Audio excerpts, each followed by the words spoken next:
అందరికీ నచ్చే విధంగా అన్ని వర్గాల స్థితిగతులను మార్చే విధంగా బడ్జెట్ ఉందన్నారు ఎమ్మెల్యే వీర్లపల్లి శంకర్. దశాబ్ద కాలం నుంచి అబద్ధాలు చెప్పిన మోసగారి కుటుంబం కల్వకుంట్ల కుటుంబం అంటూ విమర్శించారు. రాష్ట్ర ఆర్థిక పరిస్థితి ఏంటో తెలిసి అబద్ధాలు మాట్లాడుతున్న కేటీఆర్ నోరును ఫినాయిల్తో కడగాలంటున్న శ్వాత్నగర్ ఎమ్మెల్యే వీర్లపల్లి శంకర్తో మా ప్రతినిధి భవిత ఫేస్ టు ఫేస్.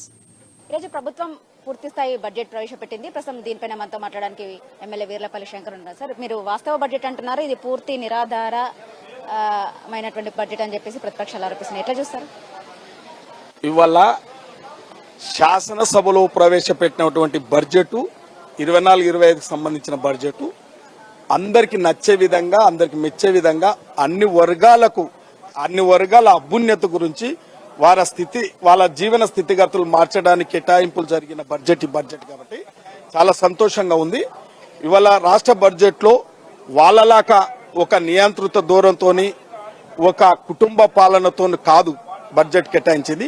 వారికి కళ్ళు లేని కబోదులుగా ప్రవర్తిస్తున్నారు ప్రతిపక్షాలు. కాబట్టి ఇవాళ ఈ రాష్ట్ర ముఖ్యమంత్రి వర్యులు, ఆర్థిక శాఖ మంత్రులు బట్టి విక్రమార్క గారు ఇవాళ కేబినెట్ లో చర్చించి, సబండ వర్గాలతో చర్చించి, ఏ వర్గానికి అన్యాయం జరగకుండా అన్ని వర్గాల వారికి న్యాయం జరిగే విధంగా కూడా ఇలా ఎస్సీ ఎస్టీలో కూడా సప్లాన్ చేయడం జరిగింది. బీసీలో కూడా నిన్ననే చూస్తా ఉన్నారు. బీసీ బిల్ తో పాటు బడ్జెట్ లో కూడా మంచి బడ్జెట్ కేటాయించడం జరిగింది. మహిళలు తెలంగాణ రాష్ట్రంలో 10 సంవత్సరాల నుంచి పట్టించుకొని మహిళలను ఇలా వారిని కోటీశ్వరులను చేయాలని ఒక దృక్పథంతో బడ్జెట్ లో కూడా వారు నచ్చే విధంగా, మెచ్చే విధంగా బడ్జెట్ కేటాయించడం జరిగింది. రైతులకు కూడా రేపు భవిష్యత్తుకు ప్రాజెక్టులన్నీ నిర్మాణం చేయాలి, వాళ్ళు నిర్లక్ష్యం చేసిన ప్రాజెక్టులన్నీ కూడా పూర్తి చేయాలని చెప్పి, ఉదాహరణకు పాలమూరు ఎత్తిపోతల పథకాన్ని వారు పూర్తిగా నిర్లక్ష్యం చేశారు. అది పూర్తి చేయలేదు. కాబట్టి ఈ బడ్జెట్ లో సరి అయిన బడ్జెట్ కేటాయింపు చేసి, నేను షాద్నా నియోజకవర్గం శాసనసభ్యుని, మా ప్రాంతంలో సాగునీరు లేదు.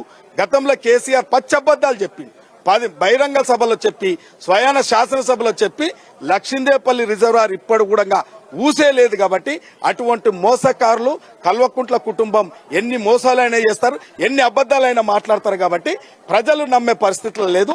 ఈ యొక్క తెలంగాణ ప్రజలందరూ కూడా ఈ బడ్జెట్ మీద హర్షం వ్యక్తం చేస్తున్నారు. అన్ని వర్గాలు కూడా పేద ప్రజల బడ్జెట్, సంక్షేమ బడ్జెట్ కాదు, ఢిల్లీకి మూటలు పంపే బడ్జెట్ అని చెప్పేసి కేటీఆర్ ఆరోపిస్తున్నారు. ఇప్పుడు నేను ఒక్కటే మాట మాట్లాడుతున్నా, ఇవాళ కేటీఆర్ అన్నట్టు నోరు ఫినాయిల్ తో గడగాలమ్మా. ఇలా పచ్చ అబద్దాలు మాట్లాడి తెలంగాణ వస్తే బంగారు తెలంగాణ చేస్తామన్నారు.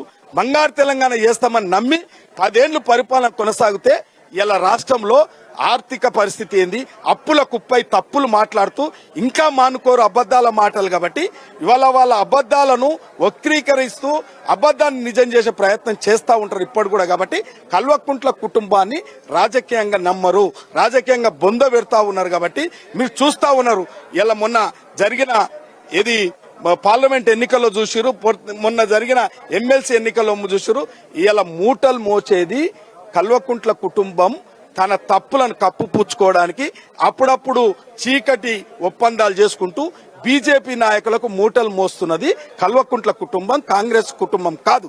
కాంగ్రెస్ కుటుంబం ఎప్పుడు బడుగు బలైన వర్గాలకు, రైతులకు, మహిళలకు అండగా ఉండే పార్టీ కాంగ్రెస్ పార్టీ. కాబట్టి ఒక నీతి నిజాయితీ కుటుంబం నుంచి, ఒక కష్టం చేసి నిరుపేద కుటుంబ రైతుల నుంచి వచ్చిన రేవంత్ రెడ్డి గారు ఇలా ముఖ్యమంత్రిగా శాసనసభలో కూర్చుంటే జీర్ణించుకోలేక అవాకులు చెవాకులు మాట్లాడుతూ ఉన్నారు. కాబట్టి ఈ కల్వకుంట్ల కుటుంబానికి కాలం చెల్లింది రాజకీయం. ఇవాళ ప్రజలు ఆదరిస్తలేరు. కాబట్టి వాళ్ళ ఆక్రోశంగా ఇలా పదవిలు, ఇలా అధికారం కోల్పోయిన, మతి సిమితం కోల్పోయి మాట్లాడుతున్న మాటలే తప్ప ఇది ఆచరణలో సాధ్యమైన బడ్జెట్, అందరు ఆమోదయోగమైన బడ్జెట్, అందరికి నచ్చిన బడ్జెట్, అందరు మెచ్చిన బడ్జెట్. ఇది రాష్ట్ర ప్రభుత్వం ప్రవేశపెట్టిన బడ్జెట్ అందరికి నచ్చిన మెచ్చిన బడ్జెట్ అని చెప్పేసి వీర్లపల్లి శంకర్ చెప్తున్నారు. కల్వకుంట్ల కుటుంబం రాజకీయంగా బొంద పెట్టారు ప్రజలు, కాబట్టి వాళ్ళు ఇష్టం వచ్చినట్టు మాట్లాడుతారని చెప్పేసి కూడా వాళ్ళు ఆరోపిస్తున్న సందర్భం కనబడుతుంది. కెమెరా పర్సన్ చారితో భవిత, NN న్యూస్, హైదరాబాద్.